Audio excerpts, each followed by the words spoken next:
I got told I look intelligent in these. I don't mind it. I'm trying to have a makeup free day because last week I wore makeup and what's all this about? I didn't sign up for that. If you're wondering why I'm wearing glasses, I sit so close to my desk. I'm literally like this. And when I'm really close, I sit like that and then I get headaches. And if you know me, I pull weird faces when I concentrate. It's like this. Someone recommended to get some blue glasses. So I've got some blue glasses and I'm hoping it's gonna help. I just don't want to end up like really wrinkly. Like, look at that, that's already pretty bad. I'm only 24, guys. Imagine what it's gonna be like when I'm like 64. Anyway, today's video is all about, that was cringe. It's all about periods, hormones, my journey with my hormones, my journey with hypothalamic amenorrhea, why I've got it, what it is, why periods are so important. So, buckle up. Does anyone see my phone? Oh, I take these off because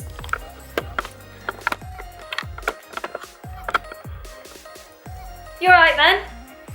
It's all very weird, isn't it? Isn't it? Well, when you really think about it, even though you're viewing this, even though you're just viewing this as if you're watching a YouTube video, think about it. Right now, I'm sat in my living room alone, just talking to a camera. Weird, right? Did you know, when I post about my HA, so my hypothalamic amenorrhea, which I'll go into, when I talk about my lack of period on Instagram, it's one of my most engaged pieces. And this has been one of my most requested videos, but I don't know what it is. I felt like there was a lot of resistance to put it, partly because I didn't really know how to voice it, and now I've been talking for nearly 2 minutes and I haven't even got into the video. What is HA? Now, hypothalamic amenorrhea is when you have no period due to an issue in your hypothalamus. Oh no, I'm not. Basically, something in your brain tells your hormones that starts generating all your reproductive hormones, and then it triggers your particular hormone.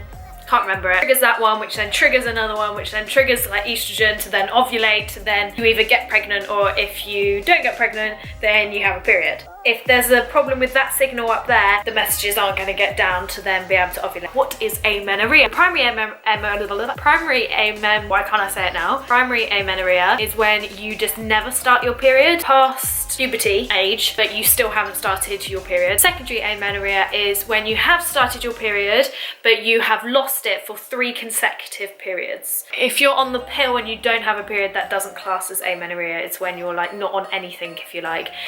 Disclaimer before we get into this video. I am not a doctor. I am not trying to state or tell you what to do with your life. It's just to share my story, that if you maybe listen to something a bit about my story and you might notice, I'm like, actually, I don't have my period. Maybe I should get myself checked out. That's all I'm hoping to do. I just feel like the more I share my story, the more it's going to help people, because a lot of the time people don't realise the importance of having a period. I'm just sharing my own story. I'm not claiming anything. If you are going through this, please go and see your doctor. Like, do a shit ton of research on this. Really look into it. No Period Now What is a great book, and if you can, see a dietitian, get tests, rule out anything else. So whether it's like endometriosis or PCOS, like go and get checked out, start that ball rolling. It's really important that you do. Amenorrhea, secondary amenorrhea, and you can suffer from secondary amenorrhea from a variety of reasons. So it could be like PCOS, endometriosis. A lot of the time we can lose our period based on obviously pregnancy, but also through stress. You might notice that you have a really stressful month, or whether we're in a pandemic, for example. If you have missed a period during this time of a pandemic, normal if you like, but it's also not uncommon, because while you're going through a stressful time, your body, when your cortisol levels are increased, your body will shut down different elements it doesn't need to keep you alive, so it will push the energy elsewhere. For example, you don't need to have a baby, but you do need to keep your heart beating. Hypothalamic amenorrhea comes from under-eating and over-exercising, and that is basically just low energy availability. So to live at optimum, you will be, your energy levels are here. If you do too much exercise, you're going to be in a calorie deficit, so you're in an energy deficit, so that will drop, and then if you're under-eating, that will drop a little bit lower. So people that have consistently dieted and consistently been in a deficit, and quite a severe deficit for quite a long time, hypothalamic amenorrhea. So for me personally, the reason why I've got it is it's no secret that I was very, very addicted to exercise and dieting, and I was dramatically under eating. It's also really important to say that someone can be a healthy BMI and look healthy and look on the outside as if they are healthy, but actually what's going on the inside isn't. And everyone just thought I was healthy. Everyone just like, oh, she just loves exercise, she loves eating well, when actually what was going on inside was, yeah, it was a bit of a mess really. There is low energy availability. That is a state of stress for the body because obviously it's not working at optimum, so your cortisol levels increase, and when you are over exercising, your body will always prioritize movement. So if you're constantly doing loads of stuff and not giving yourself enough energy to be able to do that, all it will do is take the little energy that you are giving it and push it to where you really need it to be able to keep you alive, so your muscles, your heart, that kind of thing, and it will start to shut down other functions of your body that isn't a priority to keep you alive. Your reproductive system, your skin, your hair, your nails, your digestive system, that kind of thing. Why is having a period so important? Partly because as humans we are meant to reproduce, and as much as lovely as it is to not have that to worry about, it is optimal health. If you are having a regular cycle, that means you're able to carry a baby, which is you are able to pass on your genes. If you're not having that, that is a clear sign that you are not healthy enough to be able to pass on your genes. Yeah, well, you can look at it and be like, oh, Chloe, you must be winning. You don't have a period every month. It's like, my body is telling me that I am very, very unhealthy and I'm not giving it enough energy just for it to do its normal function, to reproduce, you know? Also, not having a period can lead to low bone density and eventually lead to osteoporosis. There's also signs, there's also other long-term effects that it can affect because you obviously haven't got those hormones circling in you, which is like what our bodies need. If we didn't need them, we've evolved this far on that we wouldn't have them. We need them. So yeah, having a period is literally the pinnacle, is a sign of a pinnacle of a woman's health. My story is I was very much over exercising and under eating, and I've got quite an obsessive personality anyway, but I feel like I got into exercise and then that just became some kind of addiction. I think it became a therapy. It was kind of like my comfort blanket, if you like, and I think I felt so out of control in so many different areas of my life. Controlling my food and controlling my exercise was that one part of me that really felt like I was in control, and to the outside I looked really healthy. I was never really underweight, that it was like anorexia type style. I was never like that. I never made myself sick. I never had a clear diagnosed eating disorder, but I definitely had disordered thoughts around exercise and food. To share this story because no one knew I was like waking up in the morning and thinking, you fat cow, you need to run 5,000 miles. I feel like that over exercising and under eating is for a whole nother video. It's now been 2.5 years since I came off the pill. I came off the pill after I came out of a relationship, and I've been on the pill since I was 15, so till 15 till I was 22, and I just thought,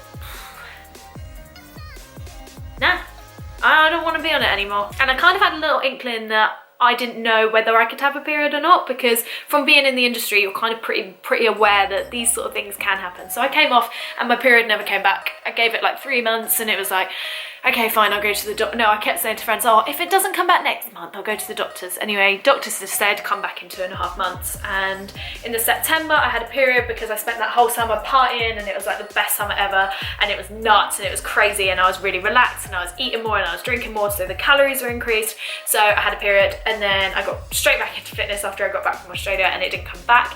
But then it was Christmas and I had a period in the January, because obviously over Christmas you're eating more and you're doing less, and you're pretty relaxed. So I had a period in January, but then I got back into fitness in the January, and I haven't had one since. Even though I am eating more, I am doing less. When I had my blood works done, the doctor was saying that my hormones are all fine. So for 2.5 years, every time I've been to see my GP, they have said, you're a healthy BMI, you're fine. Your bloods are absolutely fine. So eventually I said, I'd like to go see a gynecologist. Went to see a gynecologist. They were like, oh, we think you've got follicles on your ovaries, so we think you've got PCOS. I knew I didn't have PCOS, I knew I had hypothalamic amenorrhea because I'd done so much research, and I tried to say this to her. I was like, I think I've got hypothalamic amenorrhea, and she was like, why is that? I was like, because I underate and I did a lot of exercise quite well, and she was like, okay, well you should stop that then. I'm like, no, like, you don't understand, like this is, like it is literally, like, it's not that simple. And I tried to ask for help a few times, of like but I don't think I was in a state to really ask for help anyway. I feel like that's a different story. Eventually I had loads of scans and loads of bloods, and it came back that yes, I had small follicles on my ovaries, but it's quite common for people to, and I didn't have PCOS, didn't have endometriosis, and they said, so don't worry about it, go back on the pill. Also, that's another thing, when I first started going to the doctors, all they questioned was, why don't you just go back on the pill? I want to have a natural period. So when you're on the pill and then you have a period on the pill, that is literally just a breakthrough bleed. That's not an actual period. So it's just back and forth with doctors telling me, oh wait. Then when I went back to the doctors and they said, oh, we won't do anything until, it's nothing to worry about, it's quite common. That was what I always got told. Yes, it's quite common, but it's not normal. That I want to be healthy. I cried lots in the doctor's surgery. I cried lots, and I was just getting so frustrated, and there was plenty of times that I felt as if I was telling the doctors the research. I knew more about this than the doctors, but the problem was I didn't know what the answers were, and I was kind of hoping they would give me them. But we do have to remember that doctors are general practitioners. They don't know everything about everything, and you can't expect them to. And also they see lots of people, you know. So yeah, as much as frustrating it was, I kind of just thought this is a very privileged problem to have compared to some people. Then had a couple of bloods that came back that said that I had a few problems with my kidneys, and they started to monitor my kidneys, and that's when my family started to take it seriously. When you don't have a period chat isn't spoken about a lot, and again, when you are looking healthy and you just exercise and eat healthy, people don't, and also with like mental things, people don't think that there's anything wrong, and even to like acknowledge the fact that actually this isn't normal, because it's not a normal illness, is it? It's not physical illness, and then a no period because you exercise and you eat lots of veg. That's even weirder to contemplate, right? Because we're still in that diet culture of like eat less, move more. Oh, and then to make it drop in that, oh yeah, I think I need to eat more, do less, and put on a bit of weight. What? But you look healthy. Why would you do that? That's not healthy. Anyway, when it came back with a problem with my kidneys, I feel like that's when my family started to be a bit like, my mum was a bit like, oh, okay, yeah, this isn't, maybe we should get this looked at. So in the December, we decided, bugger it, let's go and see Rini. And I know Rini through Natasha Ocean, helped get her period back, and when I was in Kenya with Natasha, she really recommended Rini. So I booked in for an appointment with Rini, and now we are here. I'm 2 months into working with Rini. I'm on a food plan. Lockdown has actually really helped me. Been able to really experiment with foods and Rini's plan, and have a few like digestion issues and skin issues and stuff like that. And because I'm on my own and I'm not going out anywhere, I can wear baggy clothes. I can kind of do this myself, and it's really helped. And I do feel like this has definitely been the best I've ever felt in terms. I have pains, which I've always done. The 2 periods I have had in the 2.5 years have always been on the 5th of both months, and then every single month around the 5th I get really awful period pains. And if you watched last week's YouTube video, that's been the worst I've ever had them. And I do feel like I'm really making that steady progress. I'm definitely not as lean as what I used to be. I now only do yoga, and I've started running again. I feel like this might be a bit of a series because I'm chatting loads, but I don't train fasted at all. So that's if you exercise before breakfast. I don't do that because your cortisol levels are already quite high in the morning. Always eat before exercise, have carbs before exercise and straight after exercise. And after you exercise, I think it's up to like 48 or 72 hours after you exercise, your body's still recovering. So just making sure that for those hours, if I exercise in the morning, well, that food for the rest of that day has to be really like recovery focused. So lots of carbs and lots of protein. Eating regularly so I don't go long periods without eating.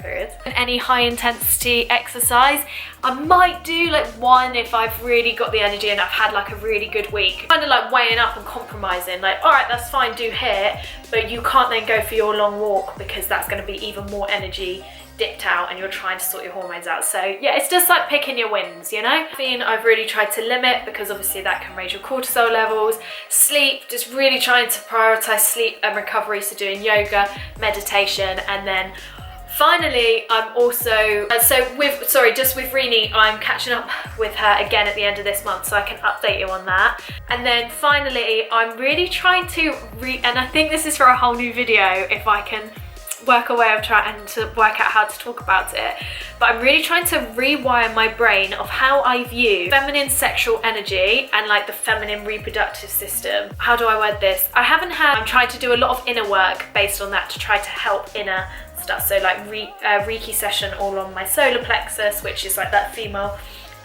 energy, and yeah, doing a bit of like woo-woo hippie shit as well, which is really fun. I feel like I'm in such a good place and I feel like I'm so nearly there, magpie, and I feel like I really have surrendered of just being like, do you know what, this is me, take me as I am, give me a period.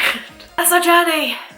That's our journey. I'll update you as much as I can as I'm going along, but this book conversation has sparked so many different ideas about how I can talk about it. So like food, exercise, the hippie side of it, the mindset side of it, your relationship with your own body, and that kind of thing. So yeah, hope you enjoyed this video. Here's me oversharing again. I'm just gonna be completely real with you. When you like and comment on someone's video, it really helps in terms of the algorithm to help them get views. And then when you subscribe, it obviously also helps. So YouTube looks at like your subscribers and your engagement on stuff, and it's like, ah, oh, that video is actually, she's got something to chat about. So if you can like, subscribe, share the video and comment, then it really does help me, and it helps reach other people that might be needing to hear my journey. So yeah, if you can do that, I'd be really, really grateful.